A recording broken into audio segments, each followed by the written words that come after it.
Hi යාළුවනේ කොහොමද ඔයාලට තාදරෙන් පිළිගන්නවා M-Diary YouTube channel එකට. අද යාළුවනේ ඔයාලට මතක ඇති ගිය පතාවේ මම දාපු වීඩියෝ එකේ අපි හිටියේ නෑටිය පාලම ළඟ ස්නේක් හෙඩ් මාළුවව අල්ලන්න try කරන ගමන් තමයි හිටියේ. ඒ වීඩියෝ එකේ ඊටු ටික තමයි අද මේ කොටසින් ඔයාලට මම අරගෙන එන්නේ. එහෙනම් යමු වීඩියෝ එකට. දැන් වෙලාව 11ට විතර වගේ ඇති අපි නෑටිය පාලම ළඟින් වෙනත් දිහාවකට තමයි යන්නේ. මාළු අල්ලන්න මේ වැව වටේම දැදුරෝයේ වටේටම තැන් කීපයක් තියෙනවා. ඒ තැන් හොයාගෙන තමයි මේ යන්නේ. ඒ යන අතරතුරේදී අපි දැකපු දේවලුත් ඔයාලා එක්ක අද බෙදා ගන්නවා. එහෙනම් බලමු මොනවද ඒ කියලා.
කරන්න පුළුවන් මමත් දෙයක් කරලා තියෙන්නේ. ඉතින් මේක දැකලා තියෙන ගොඩක් අය නම් දන්නවා ඇති අපි මේ කොහෙටද ආවේ කියලා. අපි මේ ඇවිත් ඉන්නේ දැදුරුවේ ඩෑම් එක ළඟට. ඉතින් දවල් වරුව කියලාත් නෑ මේ වටපිටාව නම් හරිම ලස්සනයි නිත්කලංකයි. හුදකලා ගතියක් තමයි තිබුණේ. වැඩි වාහනයක්වත් යන්නේ නෑ. කලාතුරකින් තමයි වාහනයක් බයික් එකක් එතනින් ගියේ. අපි ඉන්නකොට නම් ඔතනින් පහළ බලාගෙන අපි දෙන්න කතා වුණේ එතන එච්චර ලොකු හෙලක් තියෙනවා. ඉතින් වැස්තික කාලෙට කොච්චරක් වතුර පිරෙනවද කියන එක.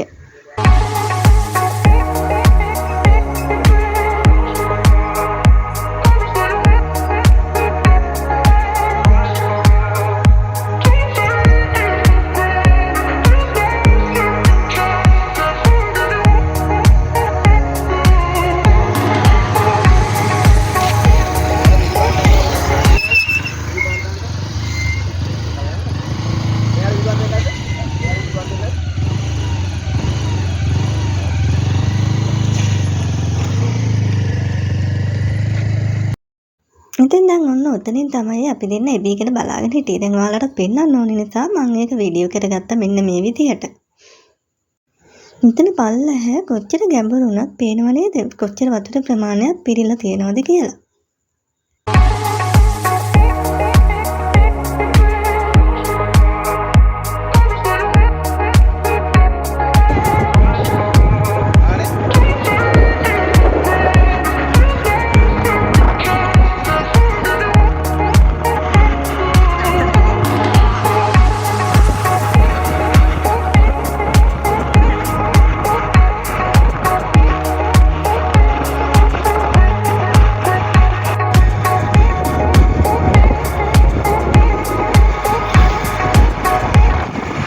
අපි මේ පැත්තේ පාරවල් හරියට දන්නේ නැති නිසා තනින් තන නවත්තමින් ඒ ඉන්න අයගෙන් අහගෙන තමයි ගියේ. ඉතින් ඇස් දෙකටම දකින්න තිබුණු මේ වටපිටාව නම් හරිම ලස්සනයි. ඒක විස්තර කරන්න තේරෙන්නේ නැහැ. කැම් එකටවත් ඒ තරම් ලස්සනට වැටිලා නම් නැහැ හැබැයි. ඉතින් කොහොම වුණත් අපි යමු අපේ ගමන නේද? දැන් අපි මේ යන්නේ තාමත් ඩෑම් එක පහු කරගෙන යන ගමන් තමයි මේ ඉන්නේ. ඉතින් හිතේ ටික පාරක් තියෙන්නේ හරිම තන්සු.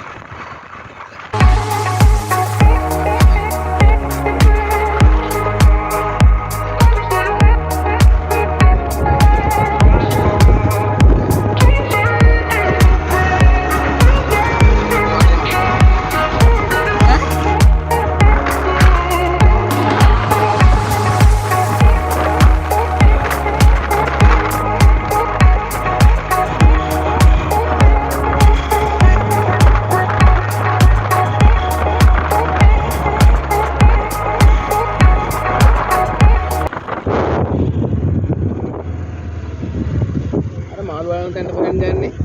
පාලම ගාවට.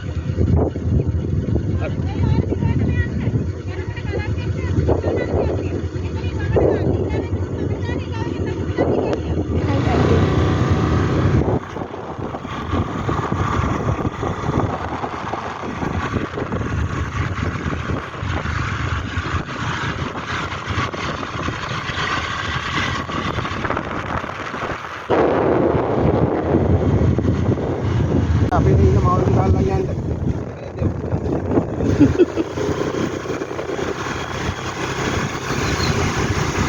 කණියා පයින්නවා. අපිට ඔතන දෙපා. කැලෝ කියන්නේ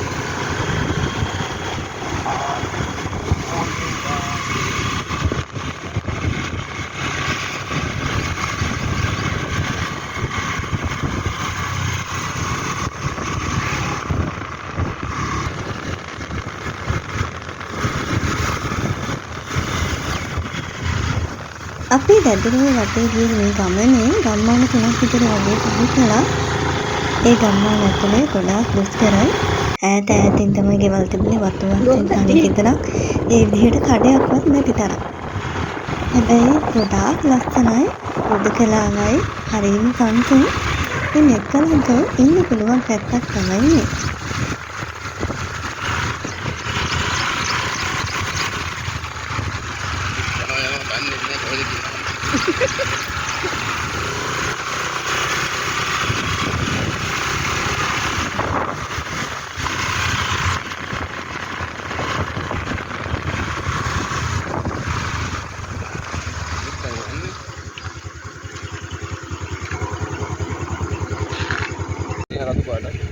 ඉන්නේ අනාතරේ දැකපු ලස්සන මල් වර්ගයක් තමයි මේ. ඉතින් නවත්තලම ඔයාලට පෙන්වන්න ඕන නිසාම මෙන්න මේ වගේ වීඩියෝ ක්ලිප් එකක් ගත්තා. ලස්සනයි නේද? දැන් අපි මේ පාරවල් හොයාගෙන ඇවිත් ඉන්නේ කැකුලාවෙල පාලම ළඟට. අපි එනකොටත් පිරිමි කෙනෙක් එතන ඉඳලා බිලි බාන ගමන් තමයි හිටියේ. ඉතින් ඔන්න හත්නොත් බඩ ටික ආපහු ලෑස්ති කරගෙන බිලි බාන්න පටන් ගත්තා. තත අවුවයි ඒ වෙලාවේ මම නම් හෙවණකට වෙලා තමයි හිටියේ. වීඩියෝ කරගන්න නිසා තමයි මම මේ පාලමේ එහෙට මෙහෙට ඇවිද්දේ. අවුවේ තද ගතිය නිසා මම ෂෝල් එකකුත් ඔලුවට දාගෙන තමයි වීඩියෝ කළේ. කළු වෙන්නත් බෑනේ අප්පා නේද?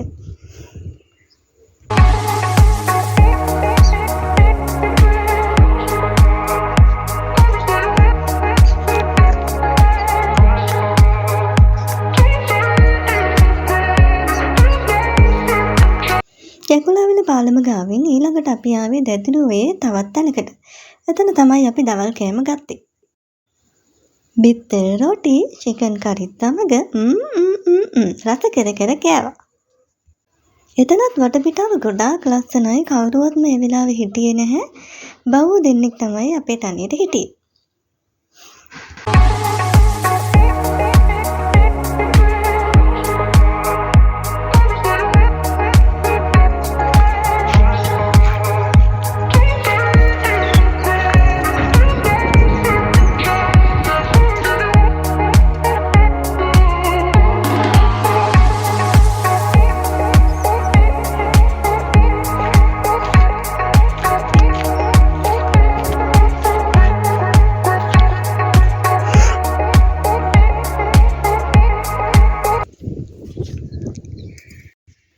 මේ අපි තවම ඉන්නේ අපි කෑම කාපු තැනමයි. එතනින් චුට්ටක් එහාට ගියාම තමයි මෙන්න මේ විදිහට කාලපෝක කොටසකුයි වැවේ කොටසයි තියෙන්නේ. අන්න හබියනම් ඕගාලා මාළු අල්ලනවා පේනවනේ. එතන ඉඳලා ඉන්පස්සේ අපි 3:00 වගේ ආපහු ආවා. ඩෑම් එකත් පහු කරගෙන දැදුරුවේ ඩෑම් එක පහු කරගෙන එන ගමන් හස්බන්ඩ් කිව්වා එහෙනම් අපි මෙතනින් ටිකක් නවත්තලා පහළට බහිමුද කියලා. ඒ කියන්නේ ඩෑම් එක තියෙන හරියෙන් පහළ හෙලක් වගේ පේනනේ. අන්න ඒ හරියට අපි බැස්සා. ඉතින් අපි ඒ හරිය බැහැගෙන ඇවිදගෙන යනකොට මෙන්න මේ වගේ ලොකු කැලෑවක් තමයි තිබුණේ. එතන ටික වෙලාවක් ඉඳලා ඊට පස්සේ අපි ආපහු උඩට යන්න තමයි මේ යන්නේ. ලොකු ගල් තලාවක් තියෙනවා. ඒකෙන් පහළට බැහැගෙන තමයි අපි මෙතෙන්ට ආවේ. ඉතින් ආයෙ නගින්නත් එපා.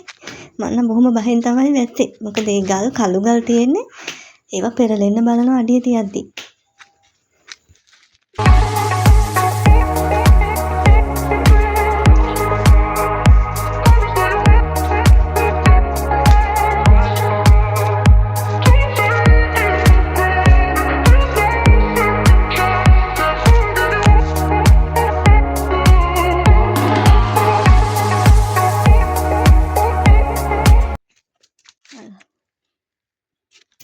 ඉතින් දැන් ඔන්න අපි ගල්තලාවේ ලුම්ට නගිමින් තමයි ඉන්නේ.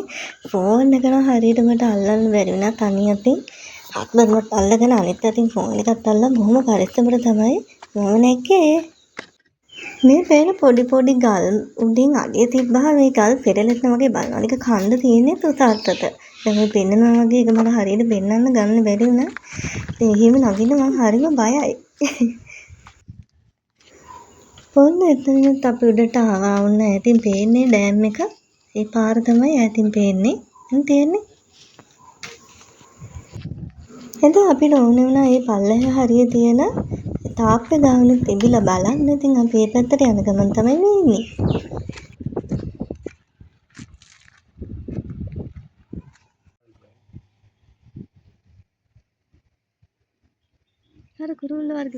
ඒ හරියට ආවම මෙන්න මේ විදිහට තමයි අපිට දැක ගන්න ලැබුණේ. හැබැයි හරිම ලස්සනයි නේද?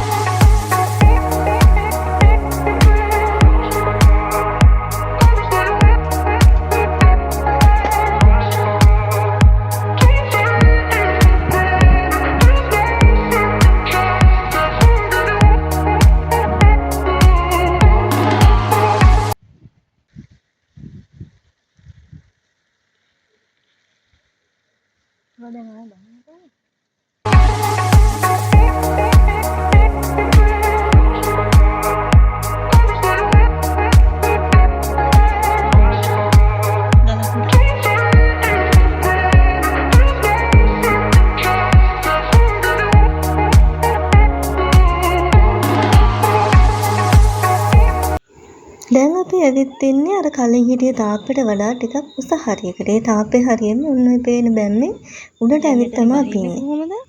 දැන් නැගන්නම් ආවා. අම්මෝ පිටියල්ලන් තමයි බහින්නේ.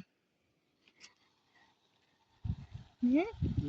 ඔයා බහින්න කොහොමද කියනවා? මම කකුල් දෙක වෙවුලුනා.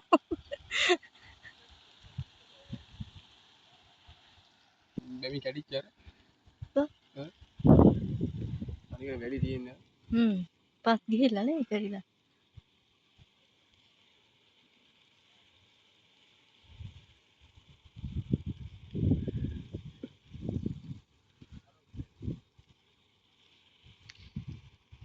ඒවත් බලා කියාගෙනම පහමාර වගේ වෙනකොට අපි නැටි පාලම ළඟට ආවා. එතන පැයක් විතර වගේ ඉඳලා අපි 7 විතර වගේ වෙනකොට යන්න පිටත් වුණා. ගෙදර යන්නත් එපා නේද? ඉතින් අද දවසේම කොච්චර try කරත් අපි හස්බන්ඩ්ට නම් නාලු පැටියෙක්වත් අල්ලගන්න බැරි වුණා. ඒකට කමක් නෑ. ගමන නම් හරිම ලස්සනයි. අපි හැමදාම උදේ හවස දකින අපේ වටපිටාව වගේ නෙවෙයි මේ වගේ වෙනත් කලාපයකට ආවහම වෙනස්ම දේවල් වෙනස් කුරුල්ලන් ලස්සන වටපිටාවන් දැක ගන්න ලැබෙනවා. ඉතින් මොන අපේ නැටි පාලමේ දෙවන වීඩියෝ එක මෙතනින් අවසන් කරනවා. ඉතින් ආදරණීය යාළුවනේ ඔයාලට සුබ සන්ධ්‍යාවක් කියලා ප්‍රාර්ථනා කරනවා. ආයෙත් අලුත් වීඩියෝ එකක් අරන් එනකම් ගිහින් එන්නම්.